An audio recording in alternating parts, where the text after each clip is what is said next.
If you felt stuck trying to lose weight, you're not alone. Enter Weight Loss by Hers. It's designed to support you in reaching your goals. And Hers now offers access to an affordable range of FDA-approved GLP-1 medications, including the Wegovy pill and the Wegovy pen. With Wegovy at Hers, lose up to 20% or more of your body weight when combined with diet and exercise. It helps you regulate your appetite, eat less, and keep weight off. Plus, Wegovy is the first GLP-1 available in a pill, so there are no needles needed. Everything is 100% online through Hers. You'll connect with a licensed provider who will determine if treatment is right for you. If prescribed, your medication is delivered right to your door. No insurance necessary. And it doesn't stop there. Weight Loss by Hers goes beyond medication by offering access to 24/7 messaging with your care team and tons of in-app lifestyle and nutrition tips like recipes, meal plans, fitness videos, sleep content, and more.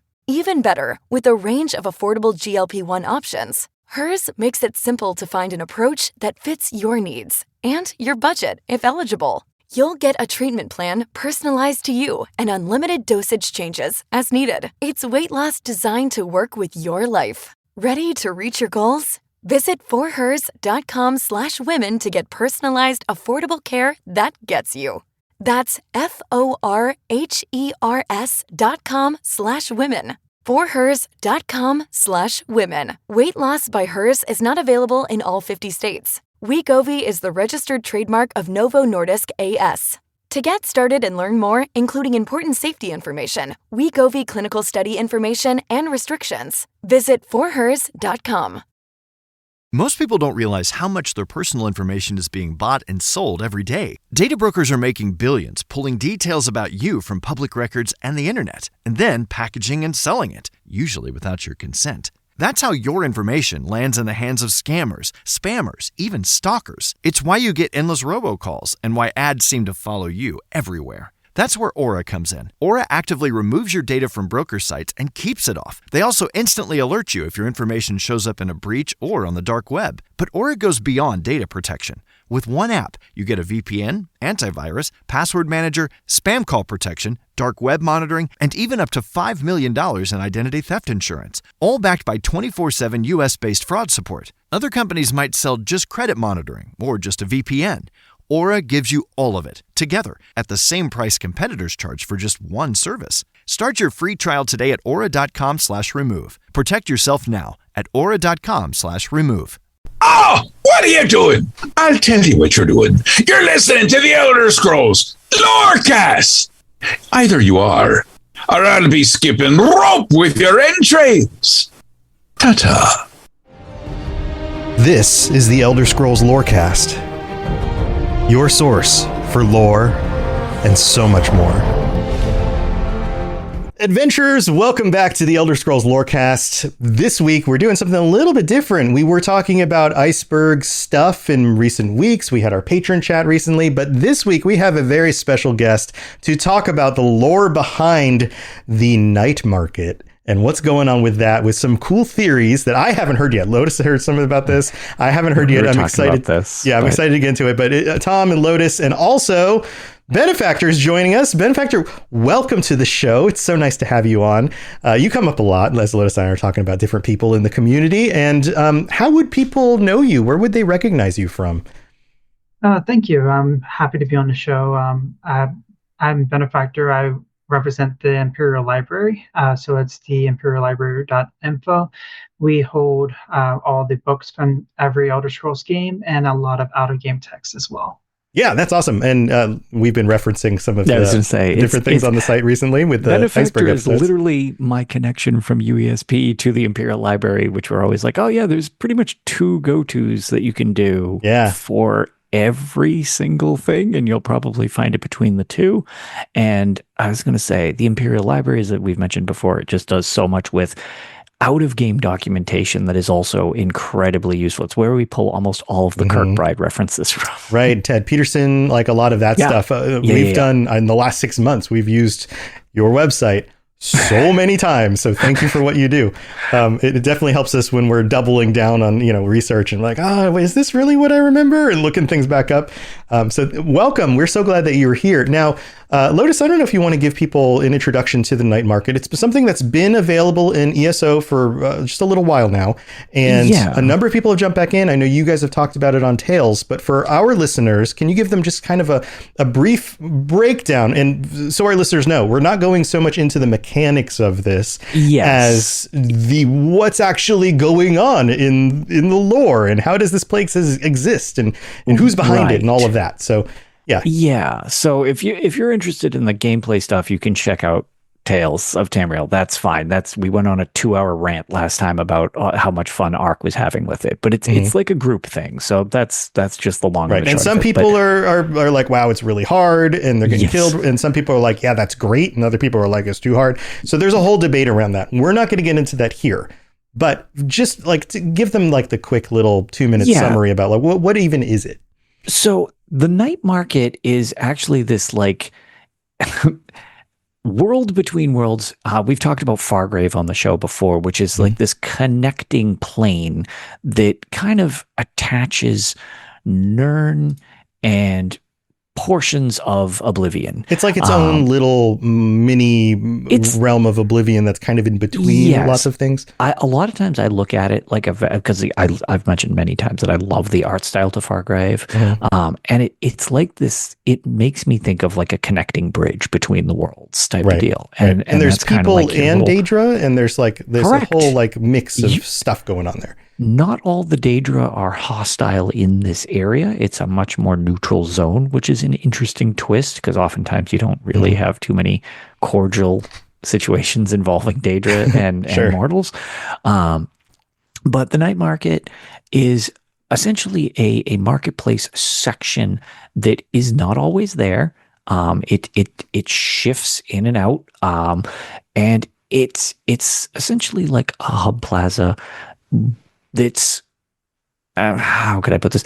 Almost like at the part you're doing is it's got some sieging aspects that you're dealing with at the moment. It's where all the combat's happening, and there's several factions from the Fargrave area that are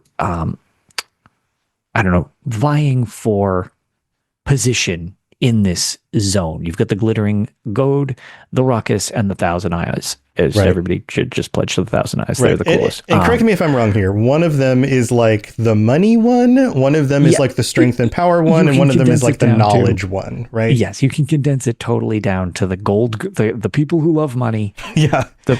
The makeshift fighters guild or companions, and then Hermaeus Mora's team, the secret knowledge team. Yeah. And that's why just go with Thousand Eyes. It's fine. Also, Thousand Eyes has the best item you can get out of it, but it's a zone of a zone, which is what's kind of weird.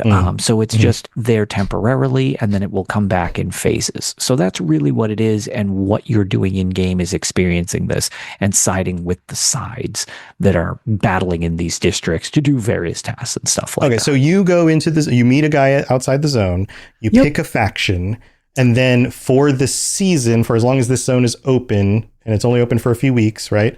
Then I believe it's actually 2 months. It's a decent amount of time. It is time restricted from a gameplay perspective to go in line with the fact that it's a shifting market. And the people you pledge your allegiance to fighting with and researching with and all of that, whatever their goals are, that is who you are with for this. Right. And so you get teamed up with everyone else who's of that faction, and you go into the middle and you fight over stuff. You can work with others as well. Like you're not overtly like murdering each other. It's not a PvP based zone. So like, although it's more of a friendly competition, I would say, between the sides as opposed to cutthroat. Like in Cyrodiil, you're all literally at war with each other. Right. This, you all have a similar interest in the night market. And you're not fighting each other directly so much as you're fighting a bunch of like PvE monsters. A lot of Daedra. Like you're fighting waves of Daedra. You're fighting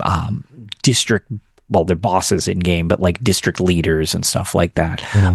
Collecting data, collecting various things, because you had mentioned like the knowledge thing. So obviously that's like a big go-to for the Thousand Eyes, but all of them benefit from it. Right. There are various quests. People are lost out there, stuff like that you can bring back to safety. All of these things that benefit your group, but it doesn't necessarily mean. It's more of a Thieves Guild idea than a Dark Brotherhood idea where, we might both be trying to outdo each other to get a thing, but the goal is not to murder my opponent so they can't do the thing. Right. I like what Rob writes in chat. The warrior, the mage, and the thief, right? The warrior is power, the mage is information, and the thief is money. For sure. So that totally tracks. I don't think that's accidental. It seems very intentional. So thanks for pointing that out, Rob. Very much so. But here, I want to give Benefactor's been hanging out with us. I was going to say, so that's our setup. I would like, let's give the floor to Benefactor to kind of like explain some of the stuff that he's encountered with it. Because the way you explore some of the areas to find stuff is rather impressive compared to some of that. I was like, I read that book. You're like, I read that and I found these three. And I was like, didn't even know those were there. Yeah. So is there anything that we haven't said yet that you would like to expand on or clarify, Benefactor? Of course. So each of the different factions, like you're stating, they have their own individual goals, but they can't, they work together, but they're competing against each other to gain the most favor by learning the most about these districts that have opened. So each iteration of the night market is slightly different from the previous iteration. It may be a different zone altogether, according to the lore. And so they are competing against each other to discover what that zone contains and the secrets that it may hold. And if you look at some of the books within the night market, you'll see that they are carrying back artifacts from these zones that may not be native to our Tamriel, which gives us insights into what may have occurred within these zones that brought them into the state that they are today.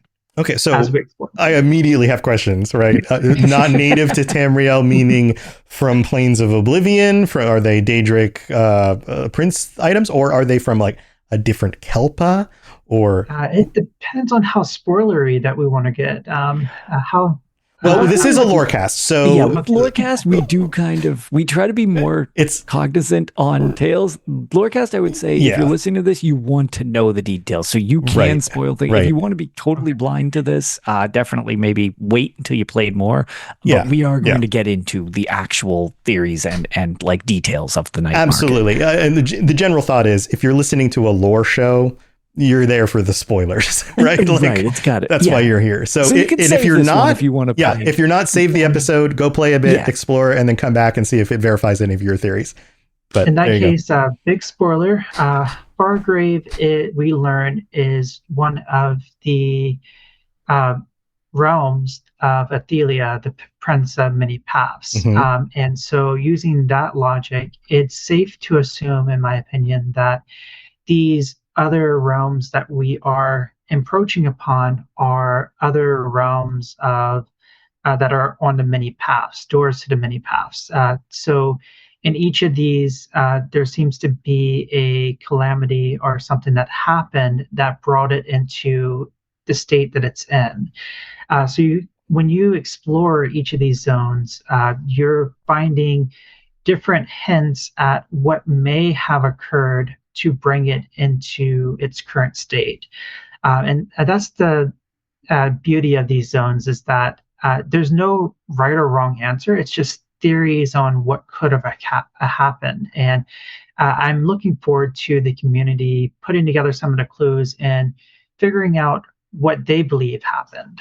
Yeah. So are we talking like calamities, like the ending of so let's back up a little bit. We've talked about Athelia before. That was a big thing when that rolled out. Yeah. And then from Necrom into Gold Road, that was a 2-year arc. Right. And then the splintering of realities and how there might be multiple realities and all of this. And Athelia has a lot to do with that. But are we talking about like some other multiversal version of Tamriel that ceased to exist in some sort of calamity, like the end of time happened and this piece of it is now separated, and you're discovering that? Is that kind of what we're talking about? That's what the primary theory I've found in most of the communities is that these are parts of the many paths where something happened that brought disaster to these other realms. With that in mind, we do know that, going back a little bit, to the origins of the night market, there is a set point in time that we know that the night market first opened. Like for the first time ever? Yeah, the first time ever. Yeah, like the origins. Wow, okay. And so we have a few books that outline those origins, to where when it opened, the residents of Fargrave thought that it was going to be a new district that was open forever. And they had a group called the Pathfinders. And these group of Daedra went into it, and they were exploring this new realm, cataloging it. And there was a whole lot of chaos that was happening with this brand new realm that opened. When I say chaos, that's an important thing to remember for a theory that we'll get into a little bit later. Okay. So, and what kind of, when you say chaos, are you talking about like people running around going, or like the world itself was shifting uncontrollably? So we know Daedra don't really, they don't embody change as much. So when a realm undergoes a change, it upsets the status quo.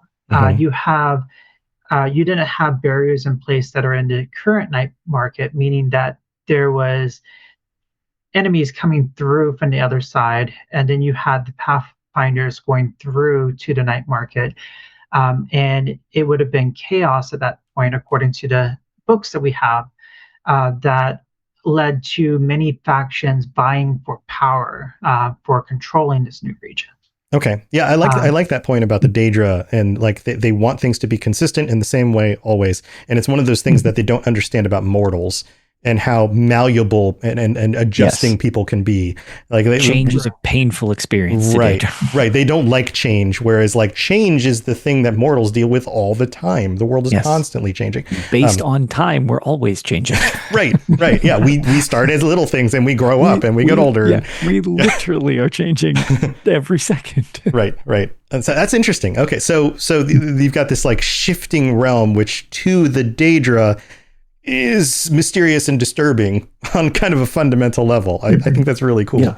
Yeah, the fact that it doesn't sit is just got to be like, that's just, I can't imagine when you're focused on being like just an existing thing, and essentially the world underneath your feet is changing, and it's like all you want to do is stay grounded and you can't do it. It just has to be a very unsettling feeling the entire time. Of course. And what caused even more chaos was the end of that first night market, where the doors shut. And when the doors shut, there were planewalkers that were on the other side of the door. Oh. And when that occurred, they got left in that alternate world. I believe it was the Fested Mall was the name that they named that first realm. I think that's right. Night market. Sounds like a beautiful place. Sounds like a nice vacation destination. Yeah. Very inviting. Where are you going for your vacation? The Infested Maw. It was the inside of a giant skull, is what they stated it was. So, that's where I spend most of my time. Yeah. Again, very relaxing. People say I have a big head sometimes. Anyway, go on. And so once that stopped, then they started to bring order again to the night market. And that's when you started to have these factions form, which eventually led to the current factions that are vying for favor in the night market. I just thought that backstory is very interesting, as it relates a lot to how these Daedra have come to accept this change that happens, but they're prepared for it going forward. To your point on that, one of the things that I have found interesting, because I find the night market has sort of expanded upon this, like you were just talking about, but from when Fargrave was first introduced to Elder Scrolls Online, it is interesting because, again, we were just discussing how change is not really, for lack of a selling point to Daedra.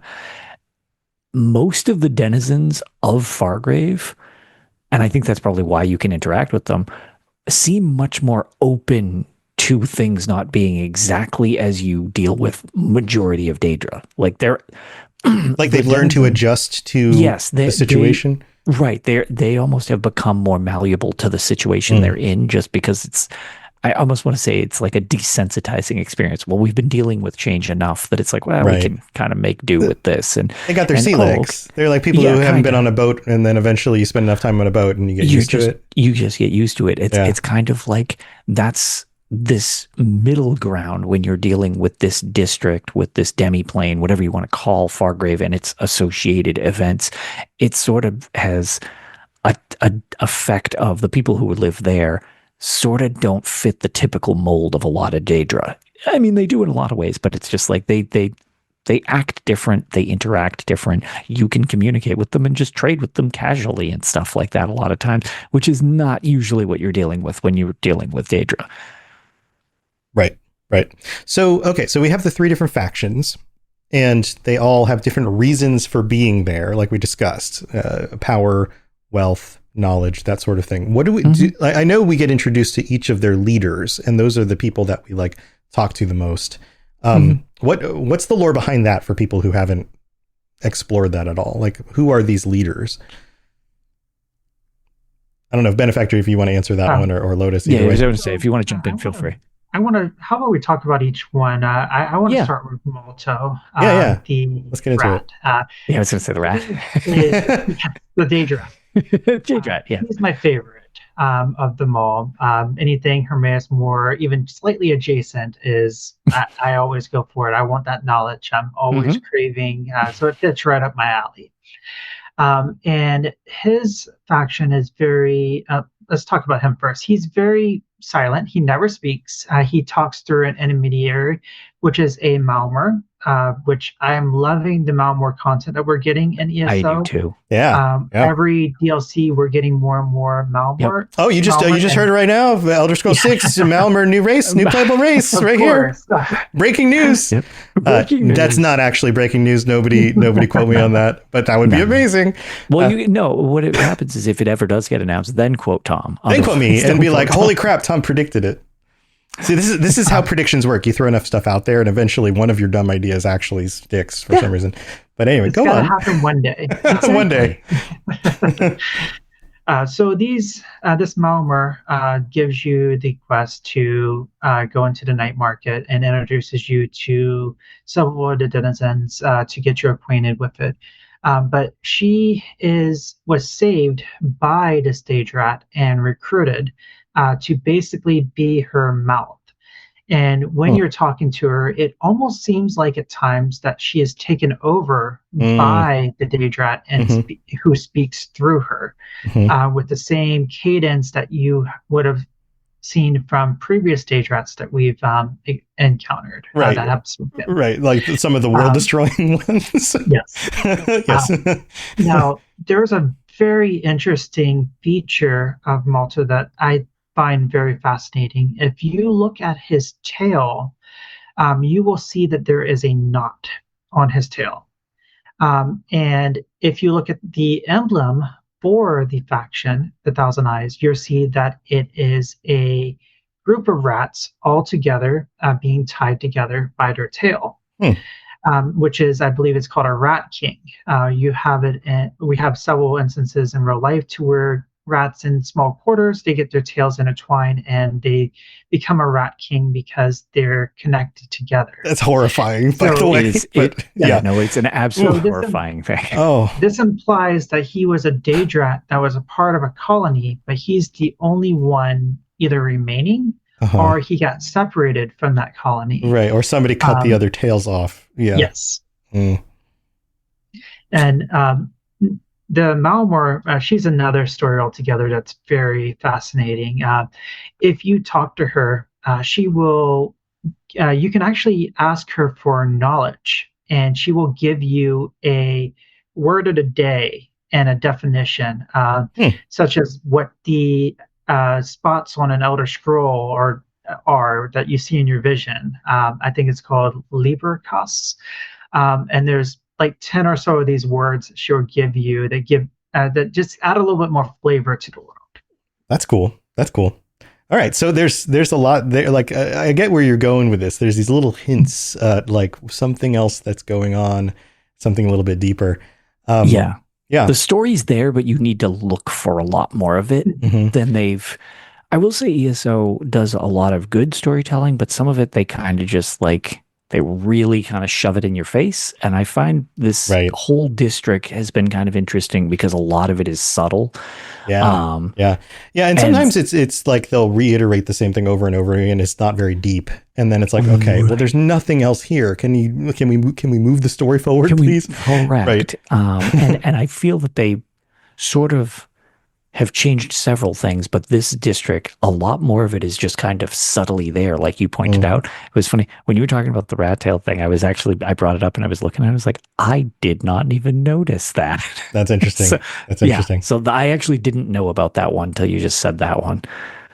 But I recommend anyone that goes into the night market, take a minute or two to just walk around and view the interactions that the NPCs are taking. There's lots of small stories and environmental storytelling that's going on that if you don't take your time, that you won't realize is happening. And that's not just with the Thousand Eyes, but that's all 3 factions. Mm-hmm. Interesting. Okay, so that was the Thousand Eyes. Anything else about them, or do you want to move on to the next one? Lotus, you want to take the next one?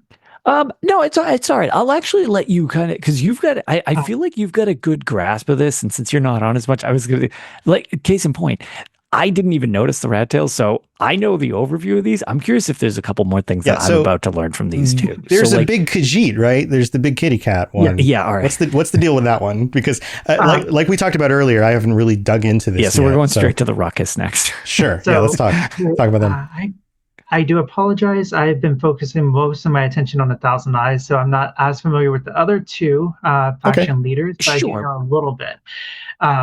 With the Khajiit leader, we do know that he has a very mysterious past. His followers, there's a book right near him that you can read that gives like 15 or so different backgrounds that they've heard where his origins were from, and some of them are quite hilarious. I don't remember them off the top of my head, but I would definitely recommend reading it fully through. Mm-hmm. Trying to grab related books. Just trying to look stuff up. Yeah, you can go ahead. I'm actually grabbing the one because I know which one you're talking about. What first stock is he? A Sench? I believe he's a Senche Rot. Yeah, I think he's a Senche Rot. Okay, he's one of the big ones. Yeah. Yes, he is one of the big ones. Correct. And I don't remember who's tied to which faction. What is the theme of his faction? They are similar to mercenaries. They're mostly there's a lot of mortals that go to this faction. There are some other Daedra that follow him as well, but you'll see more mortals following him, and they're in this to make a name for themselves. They're the newcomers of the 3 factions. The other 2 are already established. He's making a name, becoming the 3rd faction. Right, and from what I understand, the Daedra who have been doing this for a long time, this was kind of again, they don't like change, but also this feels like, oh, they're the upstarts. This has been our thing. They kind of came out of nowhere or whatever, and they're kind of shaking things up. And who's the guy you talked to when you first go in? What was his name? The curator? The curator. And the curator notes something about how he respects... He's like, they're not as powerful or whatever, knowledgeable or whatever as the others yet, but he respects the gall to go do that sort of thing. This idea of like, well, he's taking a shot at it, so good for him. That's kind of the attitude I got from that. Does that sound right? The curator is an interesting figure. We should get into that a little bit more, but it's interesting that you state that because he, unlike other Daedra, he kind of revels a little bit in the chaos by accepting this newcomer. Yeah, and he doesn't really have, from what I can tell at least, little bit I've looked into it, and he's not on any one side. It seems more like he's just on the side of the whole thing, just doing its thing. Yeah, I just want to make this interesting. Right. Yeah, like a ringmaster going, well, let's just let it all happen. And it doesn't matter how it plays out as long as it's entertaining type of deal. Right. What do you call it? Before we jump too far away from that, I actually did want to look it up because I knew the book you were talking about. I'm not going to obviously read the whole thing, but the book you're looking for on the background, look for Letter for Moon Eye.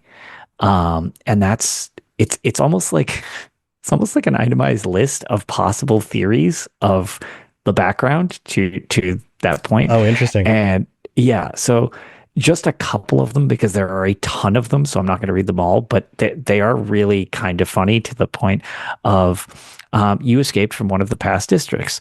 The person I talked to was surely killed there, so nobody knows what the actual background is. Okay, that's pretty okay, cool. Mm-hmm. You're not actually real, and you're just a manifestation of somebody's mortal dream. Oh, okay. You're a plant from House Hexos, and they're here to overthrow the grass pan. You're half undead from the litter of the moon beast. Don't ask me what either of these things actually mean. These are the snippets for his background, and it's just pages of this.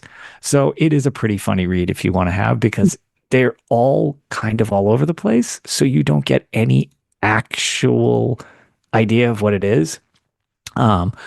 So the only one that I will say, because we talk about Maik the Liar quite frequently on this show, and so one of the things that I do like about this series is occasionally it'll break the fourth wall. One of the lines I find very funny, because it is very fourth wall breaking, is plenty of variations of you being some sort of con man, just like Paracuti, in parentheses, who? Paracuti, as many people know, is the in-game vendor for buying crown plates. That's great. That's great. I love so how they on the nose. lean into it. Yeah. So that's why I just wanted to let people know, like, yeah, it's pretty funny. And I was like, oh, let me just grab the book real quick, because I remember laughing at a few of those. So yeah. Oh, that's cool. All right. So that's the first two. The third one, what's the deal with the third group and their leader? So the Glittering Gold is a faction that they're worried about is making more and more money. They are the merchants of the group. They honestly remind me a lot of House Lalu from Morrowind. 200%. They're out there to make the best deal, to get the best items to sell, and to procure the most favor, to make sure that their status is the highest it can be. That's why when you look at the three districts, you see that the Thousand Eyes, they're in a small little cave.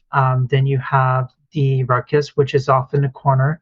And then the Glittering Gold, you have to go up several flights of steps. They view themselves as up high compared to above the everybody. other denizens. Yeah. They see themselves as better. And that's where the other factions look at them as more of someone that's out to make a quick buck. And while compared to the fighters or the knowledge seekers of the other factions. Right. Okay. So are there any secrets people are debating about them, or anything else that, like, it seems like everybody's got little hints of something, There's little hints here and there, but there's not I haven't seen a huge mystery, not as much as the other two factions. Yeah, and the zone itself is one of the things that I like so much is we've got these three factions that we're sort of starting to find out about, because we've never really seen anything from them prior. It's not like they just, this was just, it's the Fighters Guild here. Oh, it's the Mages Guild. Oh, it's like, okay, well, no, these are new groups, like, for this area type of thing. So you've got the story of the zone, which is kind of like what happened here and what you're related to. And then it's slowly starting to uncover these groups that are here, that you can essentially work for, do whatever. But I kind of like the fact that the zone itself is almost the intrigue, and you're just there as part of a group to get answers, so to speak, rather than the characters being, because I find, and don't get me wrong, I like the characters in the Elder Scrolls, but oftentimes it's the world that I find so enticing more than the characters themselves. The characters just flesh out that world. And I feel like Elder Scrolls Online has done a lot of character-forward stories and character-forward events. This event seems much more, the zone itself is the forefront, and the characters just lead you to discovery in the zone, if that makes sense. I agree 100%.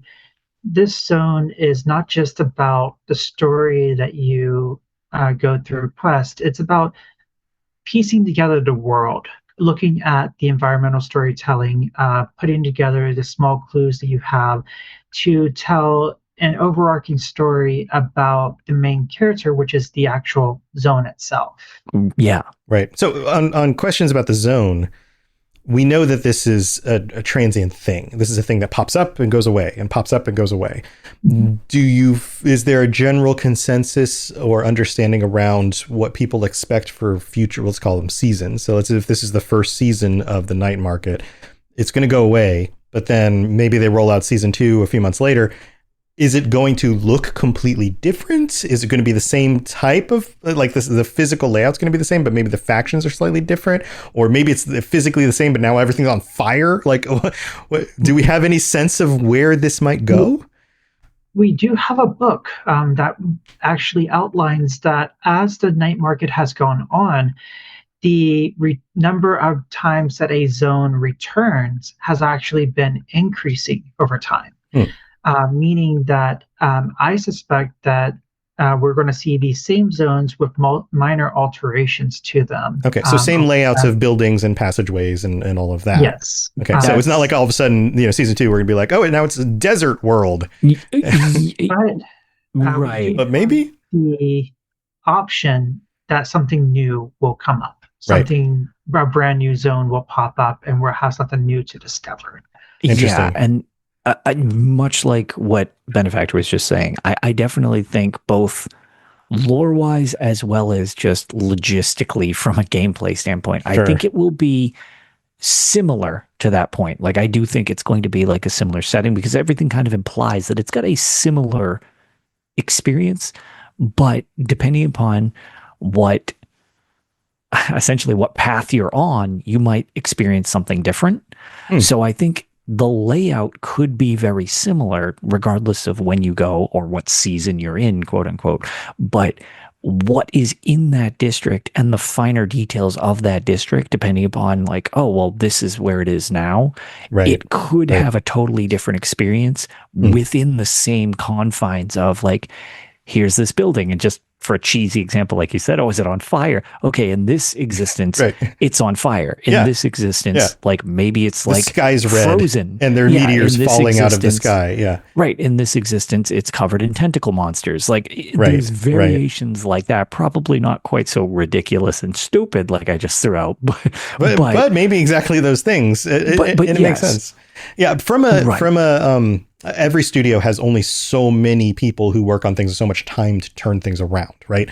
Like you have to, so designing completely different zones every time, I'm sure would take a lot more time than doing something like updating certain sections of the same zone or just changing out the monsters that spawn or changing out some quests.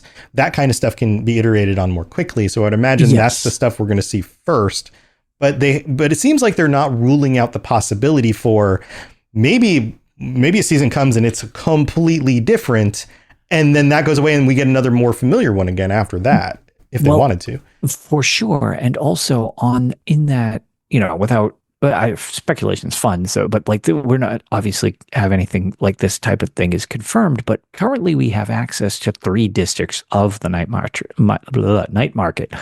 the Parch, the Skittering Precinct, and Sorrow's Friend. Those are our 3 precincts. Sorrow has a friend. Nothing says that those can only be the 3 precincts we deal with. Like that, yes, those are probably going to have iterations depending upon what you're looking at the time and when it returns and stuff like that. But to your point, we might not be quite so fused into the night market only being these three things. Or maybe two of them return and then one of them's different or something like that. Yeah. Yes. Like that's exactly it. So like with the idea of constant change being kind of a theme here, this is sort of bringing to the table like, okay, yeah, no, there seems like the potential for some things to look familiar where others might be totally foreign or weird in another version. So interesting. All right, so let's talk about the curator. You said that there's some interesting things about the curator. What's going on with him? I was actually going to suggest we talk about him now. So the curator is a very enigmatic figure that his first appearance, according to the sources that we have, was when the first night market opened, the very first time he appeared. According to several lore books, he didn't have any records before that first incident. So several documents we find of people looking for what his actual identity is, as it's a secret of sorts that he doesn't want people to find out. And there's several theories on what it could be. He's Clavicus Vile. That could be one. that's the solution. One of the primary in-universe theories is that he came from another universe. One of those interesting. Other districts whenever it opened, and he came through. But one of the most interesting is relating to a name that he is associated with, not the curator. But in one book, you can find this in the Skittering district. Once you get your relic on top of one of the buildings, you'll find a document, a book, telling you about what they have found about the curator. And he has a name called Niralaz Kath. Okay. Now, some people have theorized that he could be related to an Umbra Kath. Umbra Kath is a shadow of conflict that is created when there's disorder in the world. Umbra Kath was the main villain of the Elder Scrolls Travel Shadowkeep. And so they believe that Benefactor is the only person who will make Shadowkey references. Yeah. Real quick, it's a little side trail here that reminds me of something I read recently. It was a very old post, I don't know, 8 years ago, where somebody was making some predictions about the next Elder Scrolls game, and Uncle Pete Hines responded, and the predictions were about Shadowkey being influenced for the lore of Elder Scrolls 6. And Pete Hines was like, I find it really cute that you think that we're going to design a game completely around the lore from a mobile game that nobody played. But anyway, go on. So going on with that, now, I don't believe in this theory. I'll tell you why once I get finished, but I think it's important that we say what the community is thinking.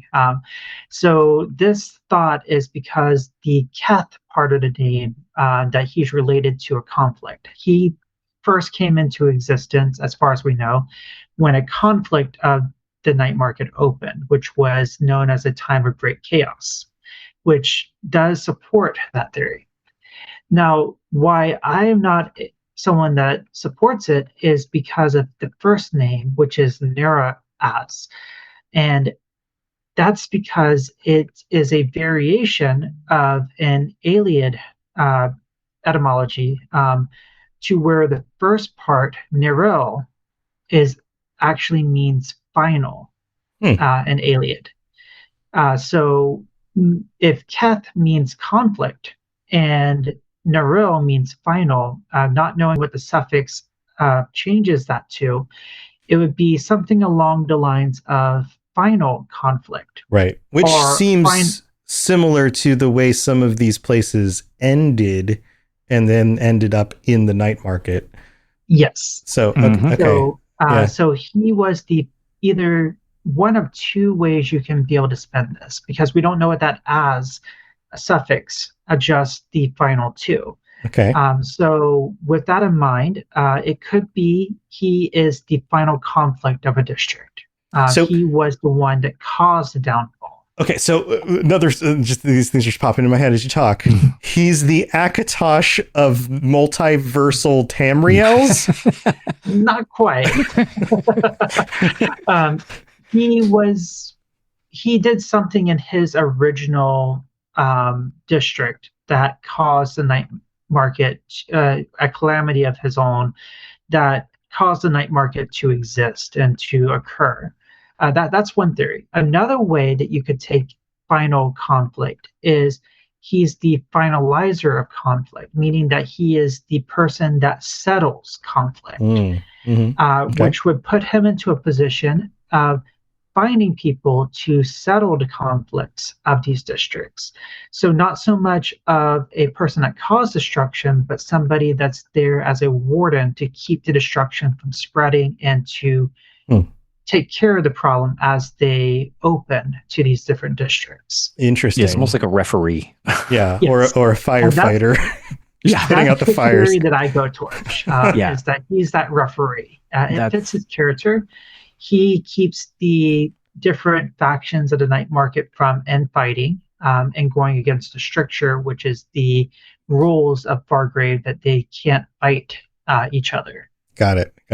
Okay, well, that makes sense. All right. Yeah, and I definitely assuage to that theory as well, because it doesn't seem like he's just there to cause more chaos as so much as just like trying to balance what is currently happening.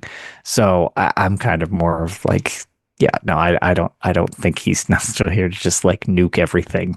It doesn't really fit the way the character even speaks much. Yeah. Interesting. Okay, cool. Man, this is a lot deeper than I initially on first looks, right? Like they do the marketing and then you get into like some of the videos they release and I'm like, okay, I get it. I get this. It seems fun, but that's one of the things that I find this series, like Elder Scrolls Online does so well, because they obviously need to make it a little more gameplay forward even than some of the single player games, but they never really lose track of the fact that it's like, the story and world is what makes people connect to this. And I appreciate they take the care to make sure that they can come up with some explanation to tie it together. And when they're allowed to really ruminate on it for a while, it's like, you get some pretty cool things that end up giving you, at bare minimum, backgrounds to these other things that, now we have more contracts to this other thing from the mainline series because of this sub thing that ESO brought forward. Yeah. Interesting stuff. Well, Benefactor, I know we're getting close to the end of the show. Is there anything else you wanted to share before we wrap things up? No, I think that we covered the main topics of the evening. Okay. Would you recommend people dive in and take a look for themselves and see what they can make of this? 100%. I want to say that from a gameplay perspective, even if you're a solo player, the group finder has been wonderful for being able to find a group for any of the content that you're wanting to go into. Even if you don't want to join a group, I would suggest joining it just to visit each of the districts at least once, have a look around with a group and see how it feels to you and see what stories that you find out there and what piques your interest. Awesome. Yep. Cool. Couldn't agree more. Sounds good. Use the group finder and absolutely just like, you don't need to. This is an open world thing. It's not the way trials are run. You can tag along. Like, you don't need to be, nobody's getting mad at each other for somebody blowing up in a district off to the side and getting turned into ash. It's fine, because you're just there to help. And oftentimes just more people, even if you're just exploding, you're pulling attention off somebody else who's doing the objective. So it makes their life easier. So it's much more of a communal thing than some of the other group activities. And it's totally worth, just like, you don't have to talk, you can just kind of explore it with people. And I think there's a lot of promise there. And you might, find people that you really gel with, and then you end up having yourself a whole group at that point or whatever. But it's absolutely, I can't recommend at least giving it a try enough. Awesome. Yeah. Well, I'll have to dive in some more and get deeper into this, because I haven't given it a lot of time yet. But thank you for joining us, Benefactor. We're going to take a quick little transition break. We have to go thank our patrons. We've got our random UESP page. We're going to see what shows up, and then we're going to say goodbye to Benefactor. And thank you so much for taking the time to hang out with us. But we'll be back in just a second. You know how sometimes you look in the mirror and you think, if only I could lose that extra weight, and you've been trying and trying. Well, have you considered Weight Loss by Hims? It's designed to support losing weight and keeping it off, and they now offer an affordable range of FDA-approved GLP-1 medications, including the Wegovy pill and the Wegovy pen. It helps you regulate your appetite and eat less, and in combination with both a better diet and exercise, you can lose 20% more weight. And you can get it easily with Hims. Everything happens online. They connect you to a licensed provider who will determine if this is the right treatment for you. Then, if prescribed, they'll ship it to you right to your door. No insurance necessary. And on top of that, they support you beyond just selling you the thing. They'll support you with messaging from their care team. There's also an in-app lifestyle and nutrition support that includes recipes and meal plans, fitness videos, sleep content. Simply put, they will dial in exactly what you need in order to reach your goals. So if you're ready to reach your goals, visit hims.com/scrollslore to get a personalized, affordable plan that gets you. That's HIMS.com/scrollslore. hims.com/scrollslore. Weight Loss by Hims is not available in all 50 states. Wegovy is the registered trademark of Novo Nordisk AS. To get started and learn more, including important safety information, Wegovy clinical study information and restrictions, visit hims.com. If you felt stuck trying to lose weight, you're not alone. Enter Weight Loss by Hers. It's designed to support you in reaching your goals. And Hers now offers access to an affordable range of FDA-approved GLP-1 medications, including the Wegovy pill and the Wegovy pen. With Wegovy at Hers, lose up to 20% or more of your body weight when combined with diet and exercise. It helps you regulate your appetite, eat less, and keep weight off. Plus, Wegovy is the first GLP-1 available in a pill, so there are no needles needed. Everything is 100% online through Hers. You'll connect with a licensed provider who will determine if treatment is right for you. If prescribed, your medication is delivered right to your door. No insurance necessary. And it doesn't stop there. Weight Loss by Hers goes beyond medication by offering access to 24/7 messaging with your care team and tons of in-app lifestyle and nutrition tips like recipes, meal plans, fitness videos, sleep content, and more. Even better, with a range of affordable GLP-1 options, Hers makes it simple to find an approach that fits your needs and your budget if eligible. You'll get a treatment plan personalized to you and unlimited dosage changes as needed. It's weight loss designed to work with your life. Ready to reach your goals? Visit forhers.com/women to get personalized, affordable care that gets you. That's forhers.com/women. forhers.com/women. Weight Loss by Hers is not available in all 50 states. Wegovy is the registered trademark of Novo Nordisk AS. To get started and learn more, including important safety information, Wegovy clinical study information, and restrictions, visit forhers.com. You're listening to the Elder Scrolls Lorecast, dear child of cities. That is why the Night Mother loves you. So thanks to all of our patrons for making this show possible, and welcome to our newest patron, Joel C. Thanks for signing up. Patreon.com/Elder Scrolls Lorecast if you'd like to get ad-free episodes and a bunch of other stuff like joining us on our patron chats. It's the middle of the month right now, so we have one coming up in 2 weeks on the 28th. Plenty of time to sign up if you'd like to join us and talk about whatever Elder Scrolls stuff you'd like to talk about. Also, thank you to our Daedric Prince level patrons, Kira C, Blinding Vision, Hirsine, Peter R, Austin B, and Mintaka. Thank you so much for your continued support as well. Also, you can help us out by leaving a 5-star review on Apple Podcasts. We'll read those out on a future episode, or some nice comments on Spotify, or joining us on the Discord to nerd out about Elder Scrolls stuff, or play Lotus. You had people playing on ESO together on PlayStation. If you are part of, you don't need to be part of the Lorecasters Guild. That's totally optional. You're welcome to join us, clearly. But if you want to join us Sunday nights, right around 8 p.m. Eastern, we're going to do a Sunday night run of the night market. So if you're interested in testing it out, and we had people of all different skill levels. People joined for 15 minutes. People joined for 3 hours because I kind of lost track of time and how long we had been in there. And I really regretted it at work the next day, but it was super fun. We just go around and everybody we were just in one big party chat. People could come and go as they pleased, all different like skill levels. We can ask anybody who's part of the group. I think we had between 6 and 9 people literally all night. That's great. And then when we did some of the major, calamity fights, we opened Group Finder and a couple randoms would jump in and a couple of them stuck with us for a while because they had fun. So we're just like, yeah, just stay with us. So it's a super fun time and we're happy to have you come join us. And I think each of the platforms is running something like that, but I can at least vouch for the PlayStation North America one. There you go. And you can join us on the Robots Radio Discord. There's a place on there where you can sign up and be part of the guilds and all of that. So go check that out. But before we say goodbye to Benefactor, this is always fun. We do a random UESP page, which means it could be anything. Anything at all. Please be Shadow Key. We just hit the random button. It's not Shadow Key this week. It's actually an ESO thing. It's under ESO hats collectible.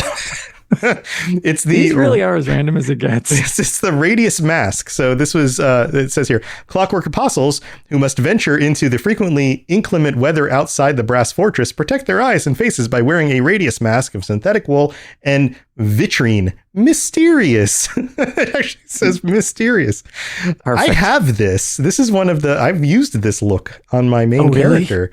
Oh, that's pretty funny. Yeah, it's cool. It's like a whole head covering with these little white eyes on what's like a leather, mask with a hood. And the Khajiit one has the little Khajiit ears. It's got the little Khajiit ears, of course. Yep, it's very good. Are you familiar with this one, Benefactor? I think I actually own it as well. I think I picked it up.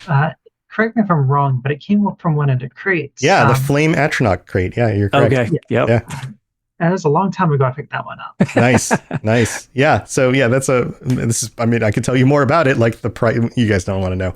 Anyway, that's the random page. Benefactor, thank you so much. Is there any ways that people can get a hold of you, or is there anything else cool you're doing that you want to share, put out into the world? What's going on? Thank you. You can get a hold of me through either Twitter, where I go by Benefactor. You can also go to the Imperial Library, and we also have a Discord that you can be able to join and be able to message any of us. Any of the librarians are very nice and always willing to help. As are all librarians. So thanks for taking the time to join us and sharing all that knowledge. There's a lot of cool stuff I love learning about, and I didn't know already. So I really do appreciate it. I knew Benefactor would have some things that I didn't know about. So I was like, oh no, that's awesome. It's very topical. So yes, anytime there's some cool new lore out there and you want to join us on the show and talk about it, just reach out. We're always happy to have people. I mean, it's really nice for me and Lotus to be able to just be like, you know what, this person's got information. I don't have to do research for this episode. We'll just learn from them. That's why I was like, well, I know some night market stuff, but it sounds like we got more coming. So that's why I was like, I love this. Awesome. Yeah. So don't be a stranger. Thank you for joining us. Lotus, anything else going on you want to share? No, I was going to say, not really. We're probably going to be recording an episode of Tales this week. We really Ark just gushed about the night market for like a very long time. Last episode of Tales. I think we're probably going to do another one this weekend, as I've now had more than like, oh, I got to play for like 45 minutes. Mm-hmm. It's more like, oh, I got to play for several hours, several times. Yeah. And yeah, it is my biggest complaint about it is make sure you have a clock available, because I very quickly would lose track of time. I was like, oh, I've been in here for like a half an hour. And I'm like, oh, I've been in here for a lot longer than a half an hour. It's really fun and engaging. And yeah, I was going to say, so we'll probably be recording that. And I think we're all up to date on my Daggerfall live stream stuff on YouTube. I think they're all up to date. So at some point soon, I'm going to have to try to come to the conclusion of that game and we can post those. But nice. That's just on my YouTube if you're interested in those. Nice. And my stuff, of course, I do the Fallout Lorecast, the Lord of the Rings Lorecast, and Retro Recall. And we're playing through all the first 4 major Mario games this month. And it's been a lot of fun going back to those. And then next month, we're playing 4 of the hardest games ever released on Super Nintendo and Genesis. It's terrible. and it's going to be awesome. So go check out Retro Recall if you haven't already. But thank you, Benefactor, again for joining us, and Lotus for being here. Chat, thanks for joining us as well.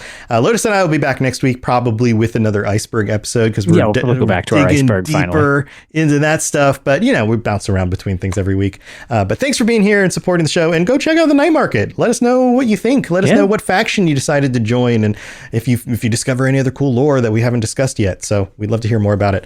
But everyone, thank you for being here. We'll see you next time. Thanks for tuning in to the Elder Scrolls Lorecast. Check out robotsradio.net for more podcasts just like this, and join us on the Robots Radio Discord. Be part of a community of over 5,000 people who are excited about video games and so much more. Robots Radio. Games, lore, stories, community. Just press play.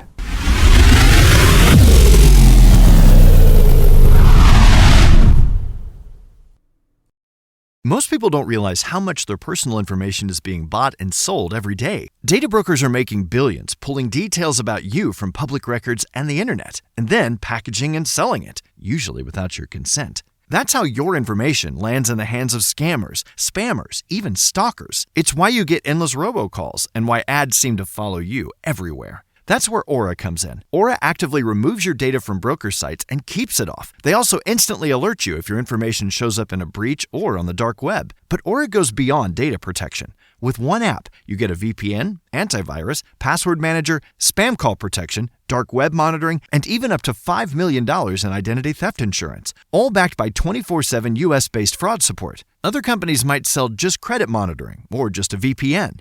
Aura gives you all of it, together, at the same price competitors charge for just one service. Start your free trial today at aura.com/remove. Protect yourself now at aura.com/remove.